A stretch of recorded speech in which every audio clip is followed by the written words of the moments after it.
So a couple weeks ago, we had one of our family faith nights, and it was a lot of fun, and we were learning about the story of when Jesus, when he was a boy, goes to the temple. And we took a bunch of pictures. There were over 100 pictures taken that night of us in costumes, kind of acting out the story and posing for pictures to tell the story. And I had to spend hours and hours figuring out which of the 100 pictures to use this morning to show the story. So what we're going to do is we're going to look at the pictures one at a time and see what it tells us about the story. Can we see the first one? So that's the whole crowd. That's Jesus and Joseph and Mary and all the villagers and friends from Nazareth on the road to Bethlehem. Do you recognize any of those people? Yeah, they're the villagers from Nazareth. What's the next picture? Oh, that's holding up the sign saying that Jerusalem's a long way to go. Okay, what's next? They're still traveling, and most of the time on this long, long journey, all the villagers were happy. They were getting along. But sometimes they got tired. Sometimes moms had to say things to get the kids to behave. Can you see any moms having to say something to make the kids behave on the journey? Does that ever happen on a trip? Or the kids say things to the moms? Yeah? What's the next picture? Yep, they're still traveling. Still traveling. Okay, next picture. Still traveling. Told you it's a long, long way. They had to walk a long way from Nazareth to Jerusalem. So what's next? When they got to Jerusalem, it was a week of celebrations. They got to go to parties and drink toasts. And I think right there they're toasting l'chaim, which is Hebrew for to life. They're pretty happy to be there. And there were parties and there were worship services, and they got to go to the temple. What's the next picture? There they are. Everybody's in the temple at Jerusalem, which looks remarkably like another worship space we know. Except that I went through and photoshopped and I took the cross out. Because there wasn't a cross in the temple in Jerusalem. Okay, so what's next? Oh, they're back at the party. There's a lot of partying going on that week. Okay, what's the next photo?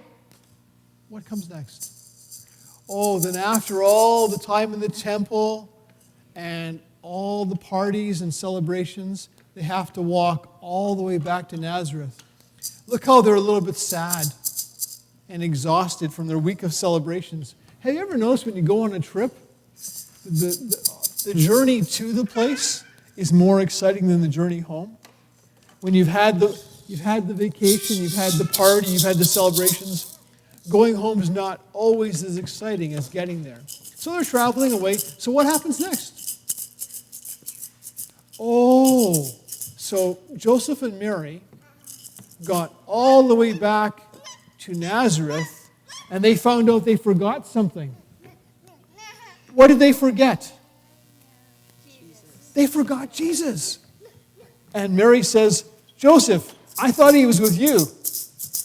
And Joseph says, I thought he was with you, Mary. And then they asked all their friends and relatives, did you see Jesus? And they all said, well, no, we thought he was with you. So they had to go all the way back to Jerusalem to find Jesus. Meanwhile, while they're looking for him, he was in the temple. There he is in the temple talking to the priests and the teachers in the temple. What's the next picture? He's still talking to them in the temple. For that photo shoot, we had at least 4 or 5 little Jesuses who all wanted to be in this picture. What's the next picture? Still talking in the temple. Have you noticed that Jesus changes a little bit in each picture? Yeah. Okay, he's in there talking away and asking questions, and they're asking him questions, having a great talk. What's the next picture? Finally, Joseph and Mary get to the temple, and they find Jesus. What's the next one? And they say to him, Jesus, we were looking all over for you. We thought you came back with us from Jerusalem to Nazareth and you weren't there. And we searched everywhere. And Jesus says, what's the deal? Why were you worried? I was fine. Didn't you know I'd be in my Father's house? Do we have any more pictures? Yeah, Jesus was absolutely fine. Now, look at Mary and Joseph. Are they happy to get Jesus back? Yeah? Were they worried about him? What do you think? Were they worried that maybe they lost Jesus? Yes. Yeah. Were they happy to get him back? Yes. Is it possible they were also maybe a little bit mad at him? Yes. Yeah. Because he disappeared? Yep. Yes. Yep. I think that's the whole crew again. Yeah. I think we've seen all the pictures. That's good. So that whole story of Jesus and Mary and Joseph going to Jerusalem and being in the temple, we've been learning that story each week in Sunday school. And in Sunday school and on the Family Faith Night, you got to make scrolls. And on the scrolls, do you remember there were questions? There were questions that you might ask God, questions you might ask Jesus, and questions you might ask Reverend Darrow. So I picked some out. I've got like 20 scrolls, so I get to pick which questions would be interesting and which ones I might actually have answers for. So this is a good question. A question to God. Dear God, why did you give people so many languages? Good question. So I looked it up. I went on Wikipedia and found out that there are over 6,000 languages spoken around the world today. But over the centuries, since there's been people, there have been over 31,000 different languages. I don't know whether anybody could speak all those languages. Most of those languages aren't used anymore, but still over 6,000 different ways of saying hello and talking to each other. I think God's really creative. God is creating new and interesting things all the time. There are thousands of kinds of trees and fish and dogs and snowflakes. Did you know that there's no two snowflakes that are exactly the same? There are no two people that are exactly the same? That we're all different. And thank you. Thank you. Thank you. I'm getting more and more stuff. So I think that all those languages are a sign of God's creativity.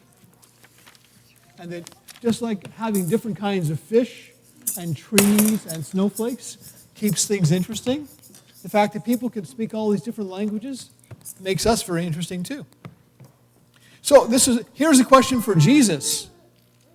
Is it hard to teach people to be kind to each other? Yeah. Do you think that's hard? Yes. Yeah. I think it depends on how the people are doing. If the people are healthy and they have good lives and they have enough to eat and they're not sick and people are being kind to them, it's easy to talk to them about kindness. But if they have hard lives or people have been mean to them, it's harder for them to understand. So maybe the best way to show people kindness and teach them about it is to keep being kind. And the more we experience kindness, the easier it is to understand it. So the third question was for me. And it was, Reverend Darrow, do you think people should sponsor you in the coldest night of the year?